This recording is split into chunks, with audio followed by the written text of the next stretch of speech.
More than a day after Donald Trump signed an executive order ostensibly fixing a problem his administration created, there are a whole lot of things we still don't know. Like what's going to happen to the more than 2,000 kids who were taken from their parents with no concrete plan to reunify families? Will kids now be held with their parents in jails indefinitely as the parents await charges? And after one immigration bill was voted down today and a vote on another delayed, will Congress ever come together on a compromise? Here we are with filibusters galore in the Senate trying to fix this problem when the Democrats have taken a walk on this thing. You know, they talk, and sometimes you all repeat it, that it's a compromise, but it is not a compromise. It may be a compromise with the devil, but it's not a compromise with the Democrats.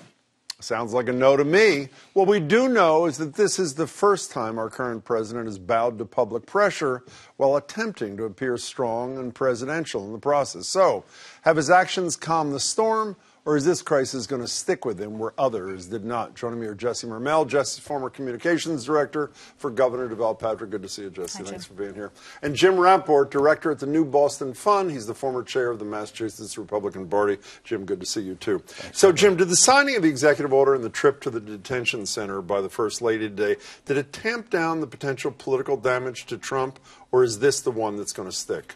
The Democrats keep hoping that everyone will be the one to stick, and it's not, because of the economy is the overdriving issue. Kids, sound of them crying for their first mothers of all, it was and actually fathers. Interesting. I was listening to them calling for mommy and daddy in one of the tapes Yeah, I heard, you were. So which did is I. kind of interesting since this theory they speak Spanish.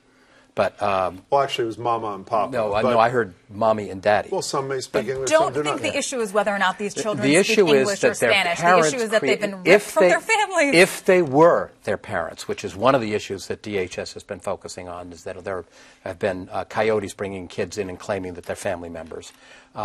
If they were their children, the parents created the issue by illegally coming to this country. Let's assume every single word you said is true, but there was an adult with them in some cases, a guardian in some cases, at least in some you'd acknowledge a parent.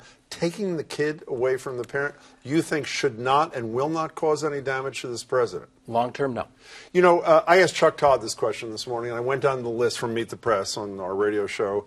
John McCain, Keezer Khan, Access Hollywood. I said, is this one going to stick where the others did not? Here's what Chuck had to say. I think this was different. It's why he had to act. It's the first guardrail that's been erected. And so you ask, okay, how did it get erected? How did he lose Ted Cruz? He lost Ted Cruz. Ted Cruz actually came up with an emergency bill that was extraordinarily reasonable. You agree with him? I don't know that I agree that it's necessarily enough to bring Donald Trump down, but I do agree that it's different, and it's because of the pictures. You know, the other issues that you just rattled off, they don't have the visual. They don't have that child in the red shirt with an anguished look on their face, clearly just destroyed and traumatized. How does that not stick with someone? And keep in mind that we're talking about key demographics of voters like suburban women. I don't care what party you are. I don't care what race you are. I don't care whether you're a mom or not. That sticks with you, particularly when you're talking about the demographics that Republicans or Democrats need to win But that this fall. demographic that you just described was not crazy about Donald Trump even before what happened at the border recently. Oh, college-educated women I'm talking about. But white women white women, yes, that's true. Majority voted for him. Absolutely voting for Donald Trump, or at least they did 2 years ago. You know, assuming, even, again, getting back to where you started, Jim, it is at least factually accurate to say, as some people have said, he set the house on fire before he put out the fire. He did create the problem that he says he solved with this executive order. That is fair regardless of what you think about the merits of this, right? He may have, if you think it's set on fire. I travel all over the country. I've been to 13 states in the last 4 months. And in most places in this country, outside of the coastal elites, and no offense to the three of us, we are part of the coastal elite. According to Donald Trump, that's a compliment. They do not want catch and release. They want people stopped at the border. They really do. And if you're working class... But do people who want them stopped at the border want the kid taken away? Yeah. If that is the consequence of a parent doing an illegal act of coming into the country, knowing that that's the potential consequence, that's the parent's fault. Number one, showing up and seeking asylum is not an illegal act. They don't show up and two, seek asylum. Yeah. Showing up and seeking asylum is not an illegal act. Number two, I may live in Brookline now, but I grew up in rural Pennsylvania across from a cornfield and next to a dairy farm. The people that I grew up with may have trouble with undocumented people showing up here and want them to, face the consequences of that. These are not people who want children ripped from their parents and who think that that is in any way an acceptable thing for the United States of America to do. They are not ripped from their parents. It is an excuse on the illegal immigration front. Children being taken away from a woman breastfeeding her baby. How is that not taking a child from their Let me parent? try one more shot at this, and then I'm going to give up. Mark Meadows, head of the Freedom Caucus, I think we would agree is probably the most conservative member of the House, or if not, pretty close. But they're running for office. I'm not. Did you see the video of him getting into it? Oh, we're going to play a little bit of it now with Paul Ryan on the floor of the House. He wanted a standalone bill, Mark Meadows. No wall money, no DACA, no nothing. He wanted a standalone bill that would ensure that these families could not be separated because he says he's from a party of family values. And by the way, and that's fine. They can be not separated if that's ultimately, but they shouldn't be released. I want to try to be moderately fair here, even though this is an issue that I have had trouble seeing the other side on. However, have the Democrats not squandered their potential advantage? I was watching the Tonys the other night, and I saw Robert De Niro come out, and while we didn't get to hear his words, I went online, and I heard him say F Trump.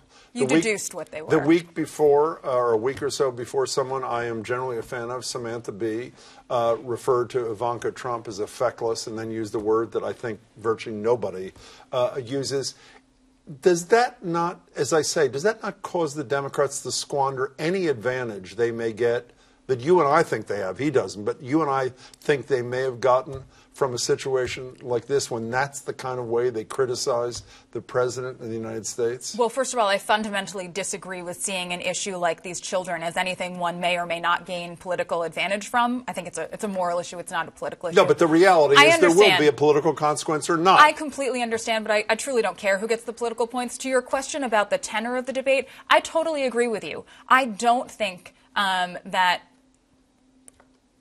that we need to use words like that. I don't think we need to put fuel on the fire like that. The things that the Trump administration has done over these past nearly 2 years give us all the ammunition we need to make our political case, and words like that just distract. Samantha Bee was trying to make the point about these children, about the immigration crisis, and we lost all of that because she used one of the words I hate more than anything. Were you cheering when, I'm serious, when you saw, I don't know if you're watching the other night, I'm sure you saw the video, when you saw De Niro, who obviously can't stand the president, do what he did at the beginning? Cheering isn't the right term. I think that what it does is it confirms how out of touch the elites are with the rest of the country and with working class people in this country. That is the message that people take away from this, Jesse, is it not? No, I don't disagree. I don't think that things like that... No, you can actually say you agree rather than you don't disagree. Can I one last thing? Don't push me a little bit out of my comfort zone. Bring this back to Massachusetts. There was a big rally at the State House yesterday, and part of it was directed against the Republican governor of Massachusetts, even though a couple of days ago he withdrew his offer to have some modest National Guard commitment on the border because of this child thing, even though the original commitment was unrelated. Here's what one of the two... You're not endorsed the candidate yet, have you? Or no. Okay, Jay Gonzalez, who won the endorsement of the convention, said to this crowd, "We have a governor who every step of the way has been complicit with it." Is that a fair description of where Charlie Baker has been on Donald Trump in general and Donald Trump in particular on this issue? Listen, there's no question that there are Republicans who have been far more supportive of Donald Trump than Charlie Baker has been.